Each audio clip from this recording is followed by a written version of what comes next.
Check, one, cool, two, check. Microphone, check. Checking what? Check Watford. Watford, check. Watford. Watford, yeah? Hey, I'm Wade from Gallows. We're at Groezrock, and you're watching Big Cheese TV. Spot on. How's your experience of Belgium been so far? We just got here 5 minutes ago. Okay. We are writing a new record right now, so we spent the first half of the day in Watford rehearsing. Fuck. Hopped in the van. Now we're here. We're gonna play in a few hours. Yeah? Just get right into it. Is there any particular export of Belgium that you're looking forward to trying firsthand while you're here? I think I've tasted all the fine delicacies of Belgium already in the past. Yeah. So today it's just stage dives, circle pits, and then we're gonna cut our set 5 minutes short so we can all just, I'm gonna crowd surf my way right over to the Rancid set. Yeah? Oh, fair play. Yeah. That should be a good one to go to. Let's say, hypothetically speaking, your house is on fire. What's the one thing that you'd save? I've been asked this question before, and everyone in the band said their wives, and I said my Viletones Screaming Fist 7-inch, which is like the first Canadian punk 7-inch that ever came out in like '77. Yeah. So this time I'm gonna have to say my wife. Okay. Yeah. Oh, fair enough. Well, we'd hope that she'd be able to save herself. So if she couldn't, you'd go for the 7-inch. She's a pretty tough lady, you know what I mean? I think that's why we got together. But, I mean, I would probably have time to get the Viletones Screaming Fist 7-inch and bring Lauren with me. And a spouse as well. Yeah. Fair enough. That's a good answer. It's probably the right answer. Let's say someone had a gun to your head and they were forcing you to answer the question no one wants to answer. That is, you have to listen to Chinese Democracy by Guns N' Roses or St. Anger by Metallica. Which one of those two albums would you listen to? I would listen to the Metallica record. Listen to Metallica? Yeah. Out of those two. Why is that? I think, you know, to be honest with either of those bands, like Chinese Democracy is obviously a huge joke. Yeah. You know, it's like the biggest rock and roll joke.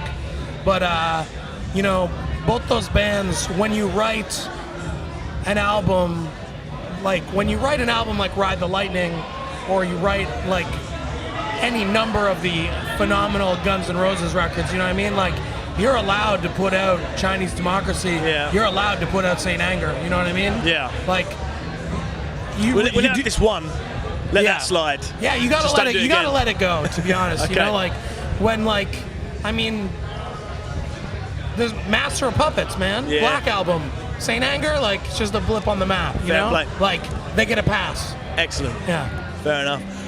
Let's talk about you then. How's you finding your time in Gallows up to this point? It's been really chaotic and really hectic. The band is extremely dysfunctional and seems like it could fall apart at any time. And like, I absolutely love it. Yeah. I mean, do you think that's kind of what helps them create, or helps you create the music that you create? Is that anarchy? Absolutely. I mean, like, you know, they said,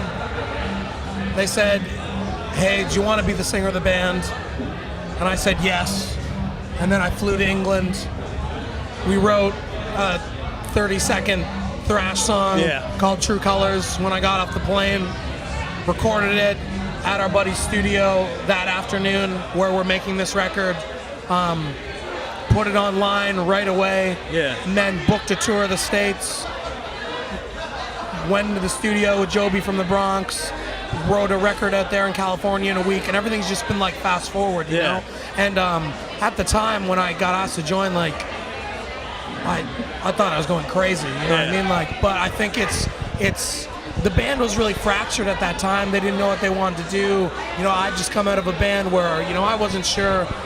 We'd all been this kind of stale, stagnant place, like Gallows and my old band, and I think that beginning where we did those tours and we did that EP, and it just like brought us together, you know what I mean? Like, and it was absolutely, in hindsight, it doesn't make any sense why we wouldn't just take our time with it, but I think it's that, like, that chaos and that push and pull that makes the band what it is. And you know, it made that EP like a short violent burst, you know, and And I think that's what we felt like doing, you know, at the time. Like, our backs were against the wall. People have all their reservations about, you know, me, about the band, and like that EP is just the big, like, fair to all of that. And excellent. If you were on death row and you had to have one meal as a last meal, what would it be?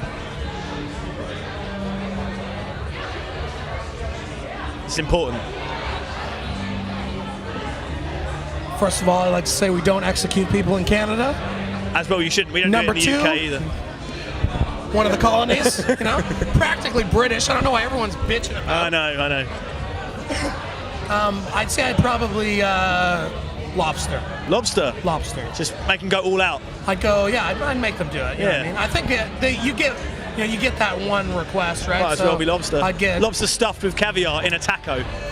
I just keep it straight lobster, and just like maybe you could get a nice glass of maybe a nice Cabernet. Oh. You know, and then just get that spike in your arm, or get that sit down electricity and ride running the through your lightning, head. man. Yeah, ride the lightning. Fair play, man. What's your favourite cheese? Favorite cheese? Yeah.